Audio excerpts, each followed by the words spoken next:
Pour aller plus loin sur cette détention et sur la situation au Tchad, nous sommes avec Éric Topena, bonsoir. Bonsoir. Vous êtes journaliste et spécialiste du Tchad. Est-ce que cette annonce de la grève de la faim de Succès Masra vous surprend? Vous savez, Succès Masra a beaucoup de défauts comme d'autres acteurs politiques, mais il a aussi beaucoup de qualités. L'une de ses qualités, il sait communiquer. Et il a profité donc du 40e anniversaire, disons 40e jour de sa détention pour s'adresser à ses militants, en sachant que ça aura de l'impact, puisque la mobilisation était en train de faiblir un peu. Il fallait galvaniser la foule, et même l'opinion nationale, internationale va toujours continuer à parler de son cas. Et je pense que c'est une stratégie bien pensée pour justement ne pas tomber dans l'oubli, puisque l'affaire politico-juridique est en train de s'enliser. Justement, il est poursuivi notamment pour incitation à la haine. Où en est ce volet judiciaire? Je pense que les avocats de Succès Masra ont introduit une demande de mise en liberté provisoire qui a été rejetée la semaine dernière. Donc l'affaire est en instruction.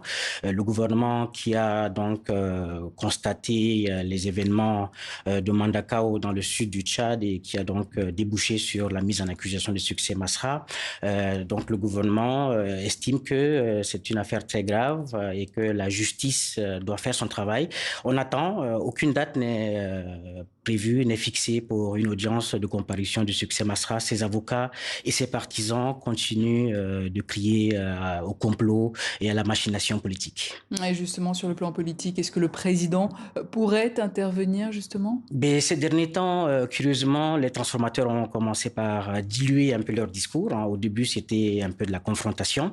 L'un des vice-présidents, suivi par d'autres acteurs ou cadres du parti, en appelle au président de la République pour justement faire cesser la détention de leur président. Ça veut dire peut-être qu'ils espèrent que le dialogue pourrait peut-être contribuer à faire libérer leur président, en sachant que cette affaire est en instruction.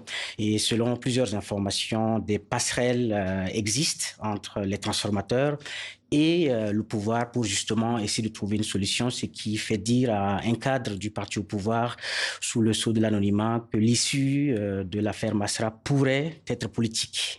Alors depuis cette arrestation, on assiste à la multiplication des violences intercommunautaires dans plusieurs régions d'ailleurs du Tchad. Comment expliquez-vous cela?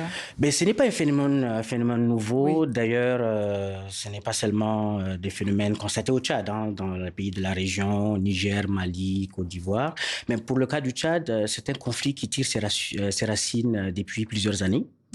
Des éleveurs qui viennent donc dans des régions sud du pays pour paître leur bétail se trouvent en état de belligérance, si je peux le dire ainsi, avec ce qu'on appelle des autochtones. S'ensuit des bagarres rangées et des tueries de masse, comme ce fut le cas dernièrement à Mandakao. Et ce n'est pas seulement le sud du Tchad qui est concerné.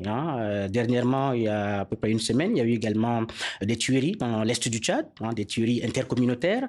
Dans le Mayo-Kébi ouest, vers la frontière avec le Cameroun, il y a quelques jours, il y a eu également ce genre de tueries. Et d'ailleurs, International Crisis Group, dans un rapport, a déploré la mort de plusieurs Tchadiens entre 2021 et 2024. C'est dire que c'est un problème récurrent. Et il va falloir justement que les autorités prennent cette affaire en main parce qu'il y a beaucoup de causes.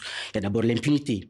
Les auteurs de ces tueries, pour la plupart, ne sont pas inquiétés. Les autochtones voulant se faire justice parce que leurs champs sont saccagés par des éleveurs et ça s'ensuit donc ces tueries de masse et il va falloir vraiment trouver une solution pour une cohabitation pacifique parce que comme on le dit trivialement, éleveurs et agriculteurs sont tenus de cohabiter, de vivre ensemble. Évidemment.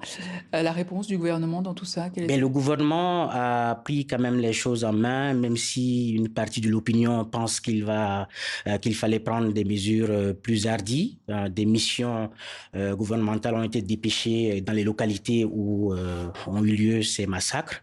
Mais je pense que ça ne suffit pas. Il va falloir vraiment sensibiliser les populations de toutes ces parties du pays concernées et respecter ce qu'on appelle les couloirs de transhumance pour que les éleveurs ne puissent pas saccager les champs des agriculteurs et que les agriculteurs aussi acceptent que ces éleveurs qui sont tchadiens puissent vivre. Et dernièrement, à Mandakao, dans le sud du Tchad, c'est un phénomène inédit, puisque ce sont les autochtones, hein, les habitants de cette localité, qui s'en sont pris à des Peuls qui se sont installés dans ces villages. Ça veut dire, c'est un signe patent qui montre que la cohésion pacifique entre les populations issues de diverses parties du pays n'est pas effective.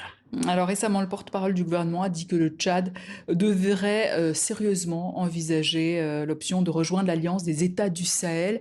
Est-ce que vous pensez que ce serait une mesure populaire? Ben, j'ai été personnellement surpris. Heureusement que le ministre de la Communication, Gassim Chérif Mahamat, a dit lui-même hein, que c'était son point de vue personnel. Mais il est quand même porte-parole du gouvernement, ça a prêté à confusion.